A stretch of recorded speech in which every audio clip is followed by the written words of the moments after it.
everyone, Trienne here, your leadership performance coach. Thank you so much for jumping back on the Be That Create That social channels. Whether you are on our YouTube today or you are listening to the podcast or you're in our Female Leader Headquarters group, I'm so excited to share another female leader that I've been working on.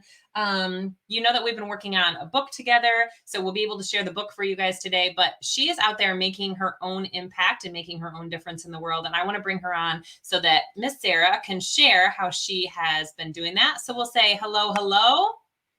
Hi, thanks so much for having me on. I really appreciate it.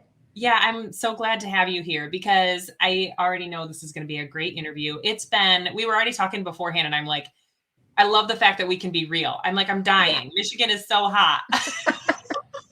Yeah. And I'm like, I don't know. I mean, I understand though, because my whole family lives up in Connecticut. And so if it breaks, the 90-degree mark, it's just like, oh, and I'm like, you guys, Texas, it's like, feels like 115 right now. You don't even know. I don't even know how you're doing it. Yes, exactly. So why don't you go ahead and introduce yourself to the community, Sarah, kind of share your entrepreneurial journey, how you've gotten to, where you are today, and kind of, I know that is so complex for us, but go ahead and share some of that with our community too. Yeah, absolutely. So my name is Sarah Glenn. I'm the creator and CEO of Social Jane Media, which this was sort of a long time coming. I feel like looking back in retrospect, right? It never feels like that when you're right smack dab in the middle of all the messy bits. So when I started my entrepreneurial journey, it was really like, I was just so new to the whole idea of entrepreneurship, which is a little ironic because both of my parents were actually self-employed, but they never called themselves entrepreneurs. They still had the mentality of always working for somebody else, right? It was like, who's the next person I can get to contract me? Who's the next person who can be my boss, right? So the mentality of entrepreneurship wasn't actually ever anything that was instilled in me. And watching them live paycheck to paycheck and just growing up very poor, the thought of getting into entrepreneurship as an adult never even crossed my mind. It was like, nope, go get yourself a 9-to-5. That's safe. That's going to be what pays the bills and get you the benefits and all the things, which to a degree, yeah, it does, right? But then something like COVID happens. Well, then what? The world sort of implodes on itself, and the people that make the most money and thrive in that kind of crazy shift are people that are working for themselves and willing to pivot and not having to answer to somebody. And I really, really wish, looking back, that I had had something like that to put my energy into instead of, doing the self-sabotaging things I did during all of 2020. Mm-hmm.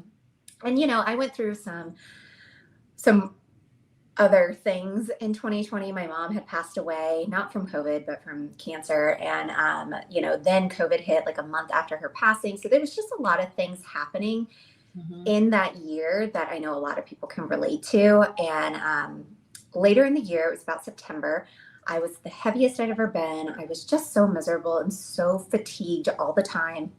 And I had an internal conversation with myself. I was like, you need to get your shit together. Like, if you want something different, you have to do something different. Sitting on the couch, eating fast food, like that kind of stuff is not going to move the needle in your life and create any kind of change.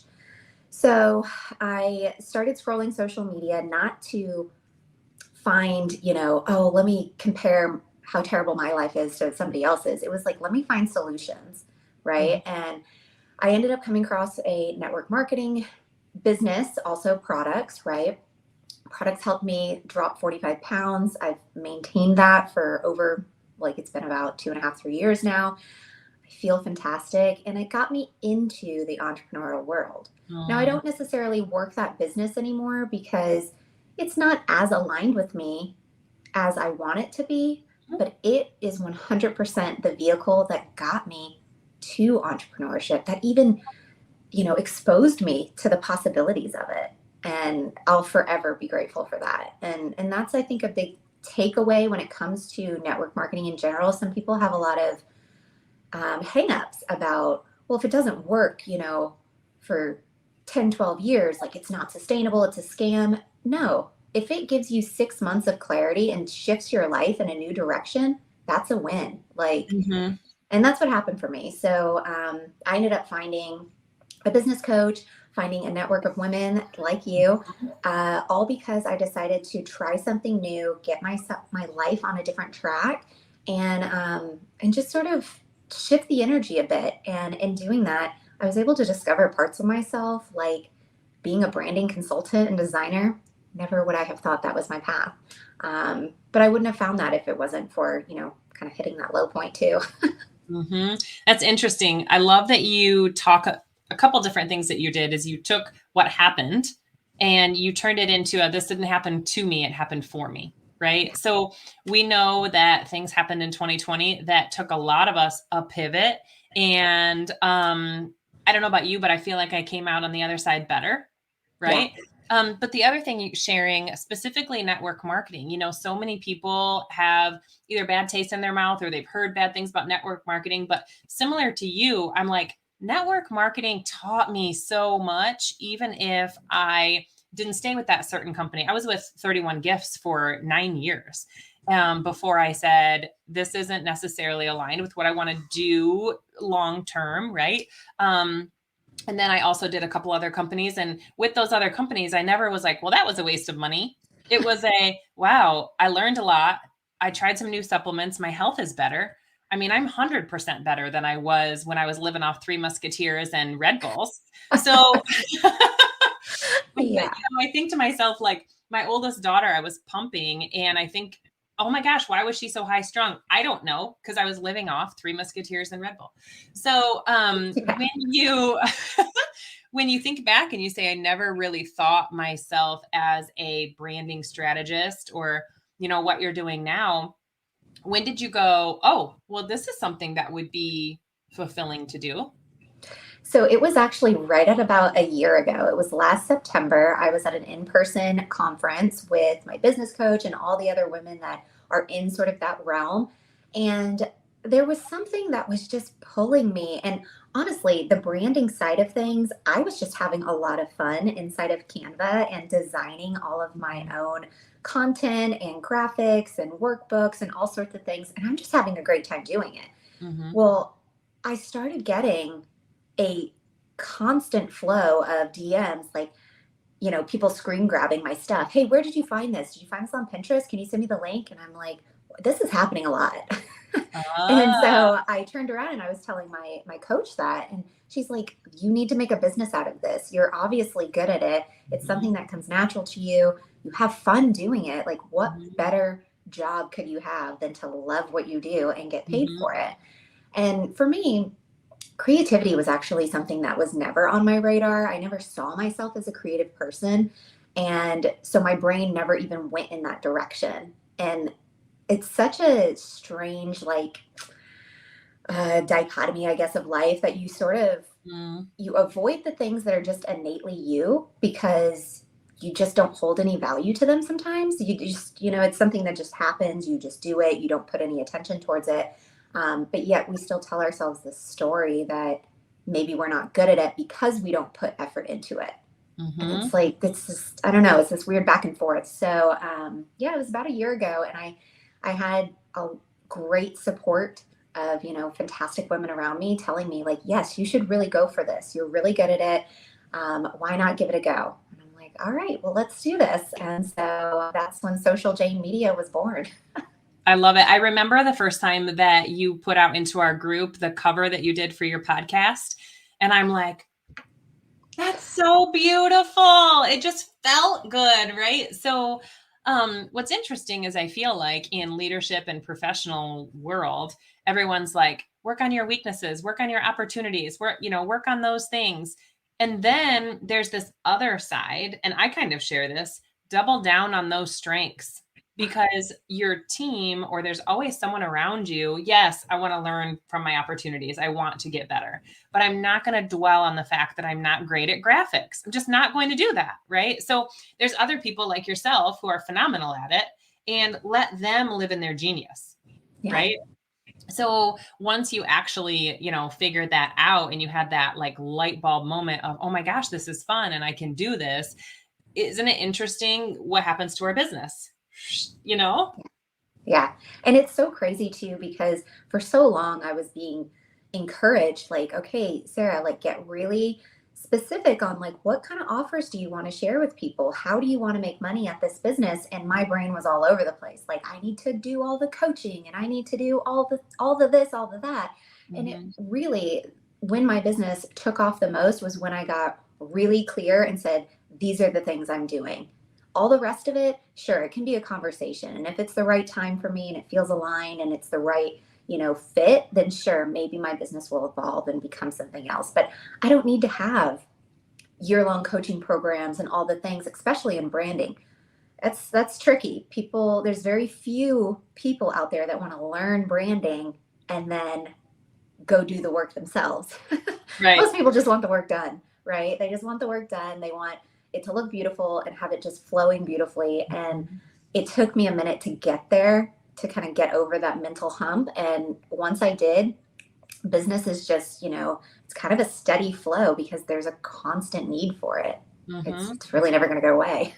Yeah. So I also want to share, we met in our group coaching program that we were in, and I'm so glad that we did. It was one of those things that I took the leap and I was like, I'm not really sure, but enough of me feels right about it. I'm going to make this decision and jump.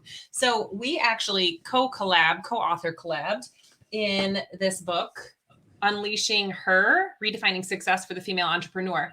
So why don't you, I'm going to throw that up there and I'll put it in the show notes for us. But so why don't you share with us a little bit, how did you feel? Was this your first book or collaboration, or how did you feel about that process? I just want to. Yeah, actually, I know it feels so nice, right? It's like so soft. Yeah, this was my first like official, authorship, like, being a co-author of anything. And writing has always been something that has sort of come pretty naturally to me. Like when I was in my AP English classes and I'm writing all the essays and all the stuff, like I never had trouble with writing, and it always just kind of flowed. Even now, I love writing copy for my emails that go out.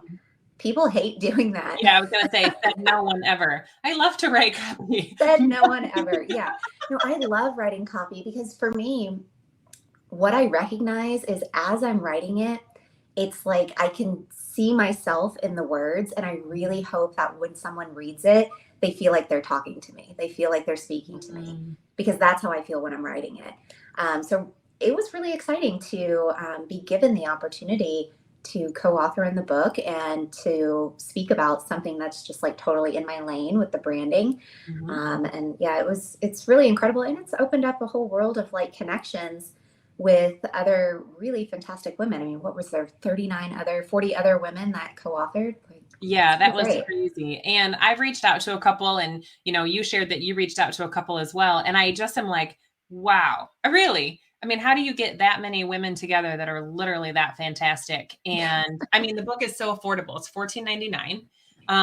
And you can get it on Amazon, or you can just say book down below in the comments and I'll make sure that you guys get a link. But for it being my first experience, very similar. I don't love to write, but I also didn't think I was very good at it.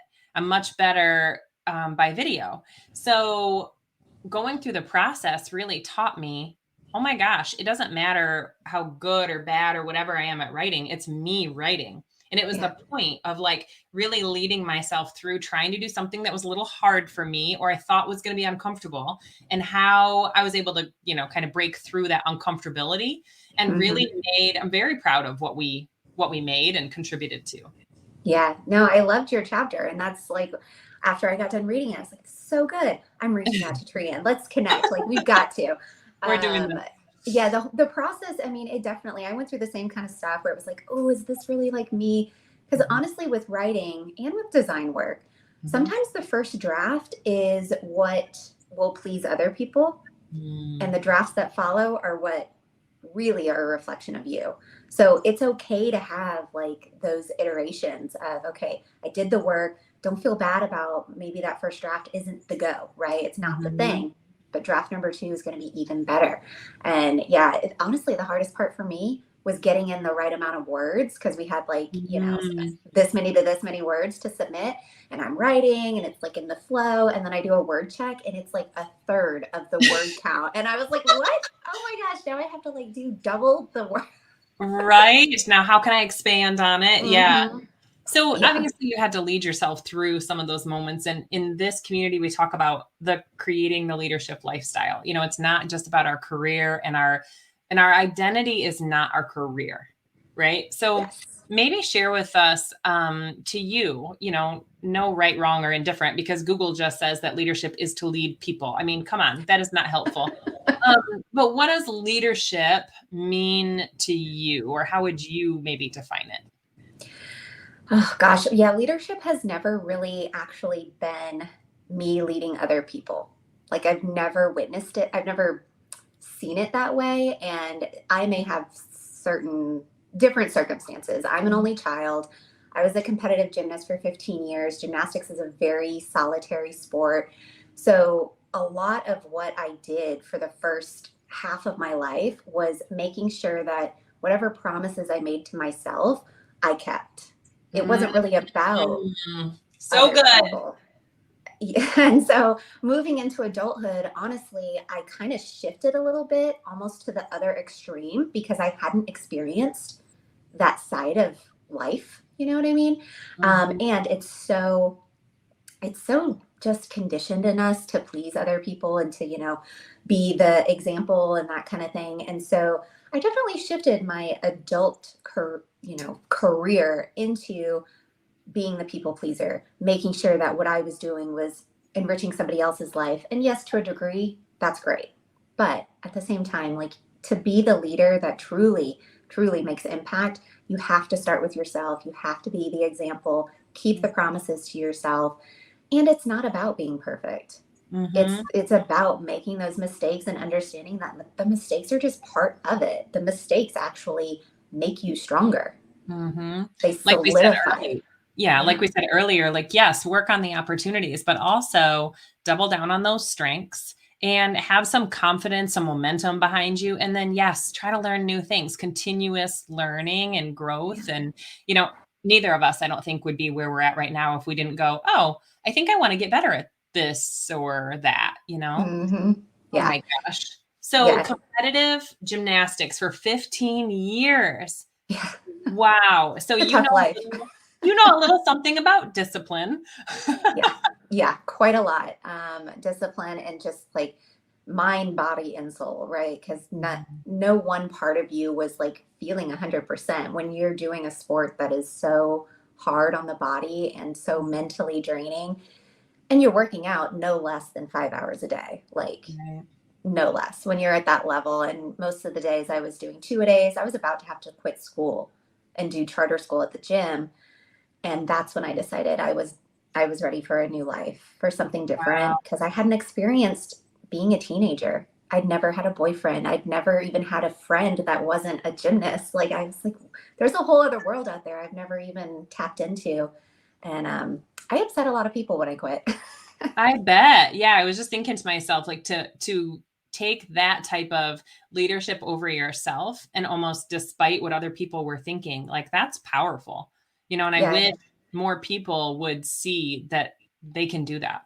Yeah, Yeah. and it's the decision making process. Like honestly, when I decided to quit, it was not easy. And I just felt so sick to my stomach because I knew how upset other people would be, particularly my mother, who had worked 3 jobs for over a decade to make sure she could pay the tuition for me to go to these gyms and pay for all the competitions and the travel. I mean, she sacrificed over a decade of her life for this. And I knew it would be very heart-wrenching for her, especially because she expected me to like maybe get a scholarship and go into college and all those Mhm. things, but I had to listen to my body. I knew if I didn't and I took it further, I was going to end up hurting myself inadvertently, right? Because I Yep. wouldn't be in it 100%. Mhm. And making a choice like that to know that it's going to be really hard, but it is the best thing for me. Yeah, it happens in business all the time. You think, Mhm. oh, well, I can't do this because I'm going to hurt somebody else's feelings or, and it's not about being an asshole. It's about doing what's right for you and understanding that everybody has their own path to walk and leadership. Yeah, like you say, I mean, it absolutely starts with you and being able to take full ownership of each decision, like no Mhm. matter which way it goes. Well, and I think looking at it and saying everything is a lesson or a blessing. So Did she work super hard for 10 years in order to help you have that? Yes. But that was a chapter. And then you learned, again, so much discipline and healthy lifestyle that you can use for the rest of your life. So, it's not something that was definitely a give up and I'm done with that. And that was a waste of my time. I love how you're looking at it and going, I was still able to use, because I'm sure, we talk about morning routine a lot in this community. I do a 21-day morning rush challenge. And in that we go, okay, how can I set myself up with some non-negotiables every day to go from feeling super stressed out to being very successful and feeling like I have it all together? So because you had that discipline in your background, I'm sure that there's something. So something that is maybe a non-negotiable for you every day or every week or what have you, that makes you feel as if it adds to your success. Yeah, absolutely. I have always been a vitamin taker. Like I grew up as a young kid. I actually have a memory of being in pre-K and my mom being like, "Hey, I forgot to give you your vitamins this morning." And she shows up and gives me my vitamins. Oh my and, God. and it's like a giant omega-3 and I'm like 5. Yeah. But vitamins have always been part of my morning routine. I've gone in phases where I'm taking, 20 or 30 vitamins to just like 5 or 6. And, it's, you do the multivitamins, you do the omega-3s, you do the things that just are sort of the staples, right? All the rest are fun to add on if you're going through stages in your life where you're just needing something extra. But supplementation for sure, because we don't eat all the foods that we say we will, right? And who's going to eat a bag of 25 carrots? Like, just take a multivitamin. And meditation is also something that for a while it was yoga, like actually going to yoga classes. But then I started to get a little desensitized and I was feeling very distracted in the classes. So I knew I needed to shift and just do something different. So I shifted to meditation. And that is forever and always going to be the thing that if I'm feeling stressed, if I'm feeling sad, if I'm feeling like literally any emotion on the spectrum, if I want to shift it, meditate. Like close your eyes, get in a space that makes you feel comfortable. You're not going to be distracted. Put in earbuds if you need to. But yeah, just meditate. And sometimes I don't have a clear meditation. Like my brain's a little bit busy. So I'll use a guided meditation. Like I bounce between, it's not about perfection. Like it's not about that. Sometimes I get into a meditation routine where, I'm a freaking pro. By like a couple days in a row, I'm like, I don't need the guided piece of it anymore. But then some days I'm like, I need the help. And I know I need the help. So I turn it on and I allow myself. It's really about, for me with the morning routines, it's about giving yourself permission to do what feels right for you in that moment. And instead of saying like, yeah, but I worked out yesterday and I didn't do it today. What's wrong with me? It's like, well, maybe today's not the workout day. Maybe you don't work out every day. Maybe you work out every other day. Like you have to allow yourself to explore what feels good for you. Yeah. Give yourself some grace, because as soon as you start to say, oh, well, I didn't do it, then you've got those feelings that you're like, I can't, or I don't do what I say I'm going to do. And then who wants to jump up and do it after that? Why would you shame yourself like a child? So it's the opposite effect of what the morning routine should be for you. So yeah. Exactly. Yeah. Oh, that's awesome. So what is something that you are, in the works on or creating, or what is that vision for your business? What does that look like? So I do have something exciting in the works. I am going to give you guys the brand quiz. I created this recently, and this was like, I don't know, like hotcakes. Everybody said it was so much fun. They loved doing it, loved the information that was given once they went through the quiz. It's super short. It's like less than 2 minutes it'll take you. But the info on the backside is just like fantastic, and it's really going to help you dig in and kind of get a good direction of your brand. Whether you have that solidified for yourself or not. It's kind of fun to see.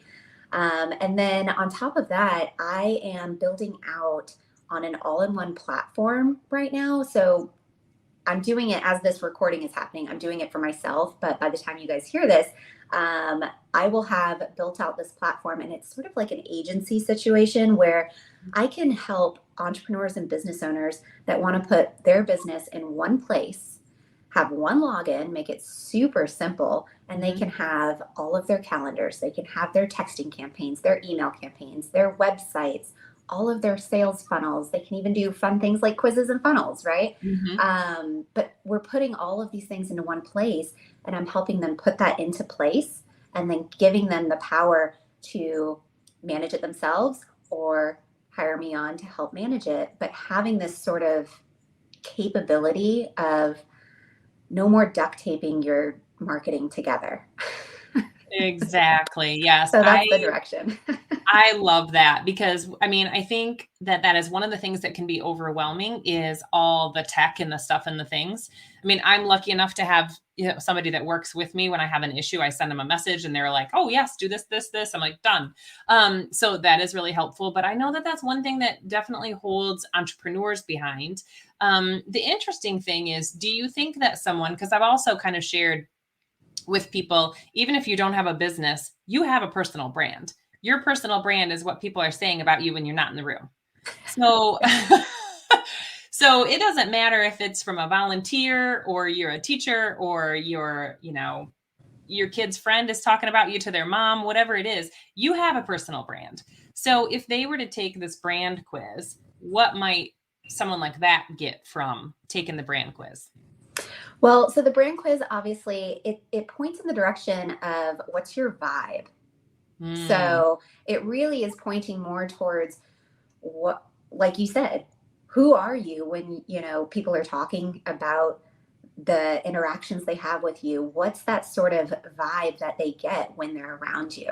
And so I just call it here the brand quiz, but it really is called, the title when you open it, it says every brand has a vibe. What's yours? mm, And yeah. that's really my specialty, is honing in on the essence of you and translating that into a visual nature. It's not really about the colors and the fonts. That's so secondary to Mhm. what the actual feel is. And like you said, when you saw my podcast image, you were like, it just felt really good. It just felt good, yeah. It wasn't like, oh, that's a really cool element right there in the corner. It was like, no, it just felt good. Like the whole thing just felt good. And that's my goal when I put together the work. And sometimes it can be tricky because so many of us don't see ourselves in our full Mhm. power and in that kind of capacity.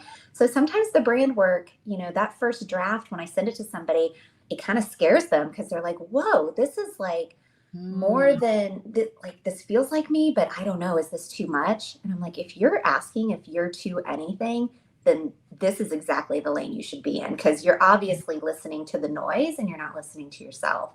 And mm. some of the rebranding work that I've done it's brought out some of that power that they were afraid to really own.